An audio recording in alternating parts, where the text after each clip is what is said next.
ദേണ്ടവന്നെ ഇന്ന് നമ്മുടെ വീട്ടിൽ നമ്മളെ പൊണ്ടാട്ടി ഉണ്ടാക്കിയ അടിപൊളി തക്കാളി ചോറാണ് കേട്ടോ. ആ തക്കാളി ചോറ് അവൾ പ്ലേറ്റ് എടുത്തുകൊണ്ട് വന്ന് ഒരു 2-3 കരണ്ടി എനിക്ക് അങ്ങോട്ട് വിളമ്പി അങ്ങോട്ട് ഇട്ട് കേട്ടോ. പിന്നെ അവളെ പ്ലേറ്റ് എടുത്തുകൊണ്ട് വന്ന് അവക്കും അതിൻ്റെ കൂടെ തന്നെ 2-3 തവി അങ്ങോട്ട് വിളമ്പി.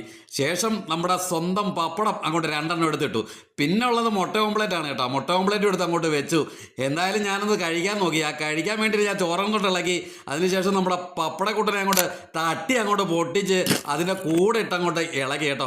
ഇളകിയതിന് ശേഷം നമ്മുടെ മുട്ടച്ചെറുക്കനെയും കൂടെ എടുത്ത് അതിൻ്റെ കൂടെ അങ്ങോട്ട് വെച്ചു. എന്തായാലും ഞാൻ ഒന്ന് കഴിച്ച് നോക്കട്ടെ. തക്കാളി ചോറ് തിന്നാണ്.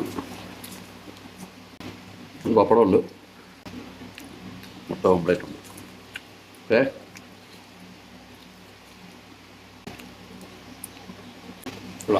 എന്തൊക്കെ ചേർത്തെന്ന് പറഞ്ഞു? തക്കാളി, സവാള, പച്ചമുളക്, വെളുത്തുള്ളി, ഇഞ്ചി എല്ലാം കൂടെ വഴച്ചിട്ട് മുളക്, മഞ്ഞൾപ്പൊടി, മസാല എല്ലാം ചേർത്തിട്ട് ചോറ് തട്ടിയിട്ട് ഇങ്ങനെയാണ് തക്കാളി ചോറ് ഉണ്ടാക്കിയത്. തമിഴ്നാട്ടിലേക്കാണ് തക്കാളി ചോറ് ഇപ്പം എല്ലായിടത്തും ഇപ്പം അങ്ങനെ ഉണ്ടാകാറുണ്ടില്ല. പെട്ടെന്നുള്ള നമുക്ക് കറി വേണ്ട, ചോറുമായി കറിയും കൂടായി ഒരുമിച്ച് നല്ല ടേസ്റ്റ്.